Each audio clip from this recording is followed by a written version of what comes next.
After a magical few days on Islay, we set off for Speyside, clear up in the northeastern corner of Scotland. Our route took us straight through the rugged heart of the Western Highlands, past Great Britain's highest mountain, Ben Nevis, and Scotland's most famous castle, Castle Urquhart, perched on the edge of Loch Ness.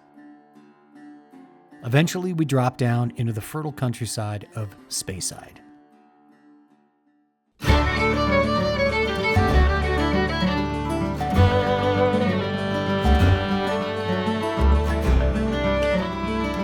Speyside is the beating heart of Scotland's whiskey culture, home to the highest concentration of whiskey distilleries anywhere in the world.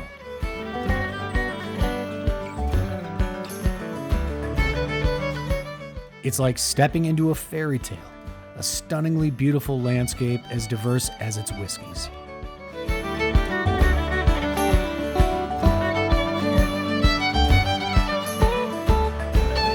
In this whiskey region surrounding the River Spey, water, and lots of it, is the lifeblood of the region and the reason for such a dense concentration of distilleries.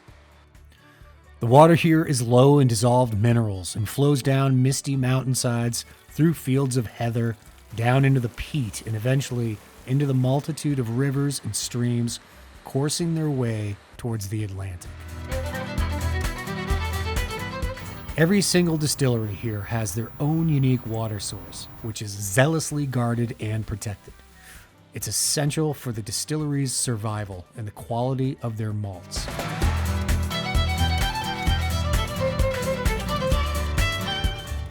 Our destination was the Highlander Inn, perched on the banks of the River Spey in the quaint village of Craigellachie.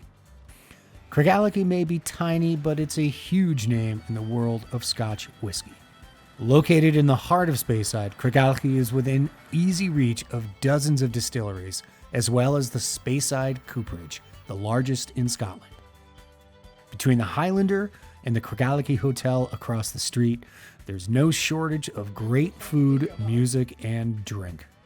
And after a long day's drive, we were ready to settle into the warmth and comfort of the pub and enjoy all of the above.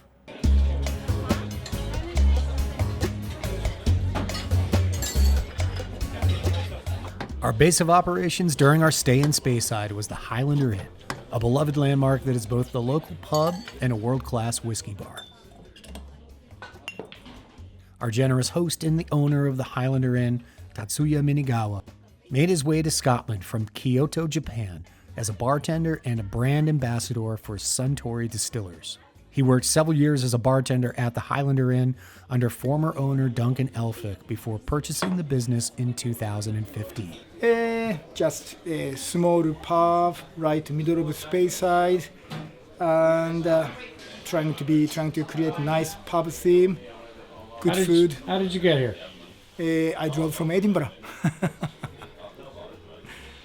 In addition to great whiskey and beer, the Highlander serves up some amazing food, a blend of traditional Scottish and contemporary. I don't know if it gets much more authentic and local than this. Nice small pub with bit of influence from Mr. Jackson.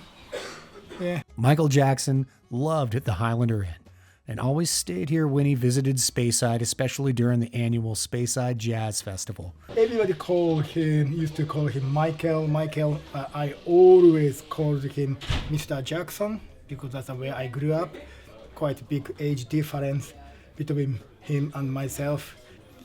And he used to host dinner for us, for our guests, for whiskey enthusiasts.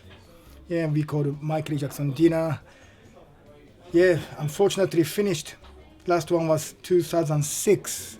Very shame. But we still have our whiskey with his tasting comment. And I spent quite many times spent with Mr. Jackson, especially when I went to another whiskey event in Netherlands, Germany, or even Japan, and had a breakfast together so many times. But actually, we never talk about whiskey. We always talk about beer and rugby, which is I'm not so keen, and about Japan. Those three subjects was his favorite subject. Yeah, talked a lot, but never talked about whiskey. Michael's influence on the Highlander Inn was profound, and his legacy is forever preserved in a quiet corner of the pub. Yeah, and that's a tribute for him after he died.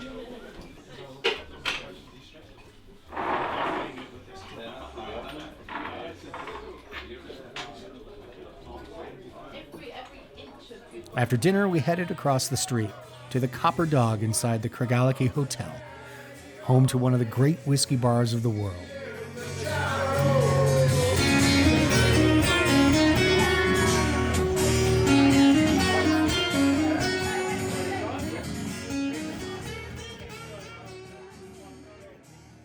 It was a fine start to our Speyside adventure.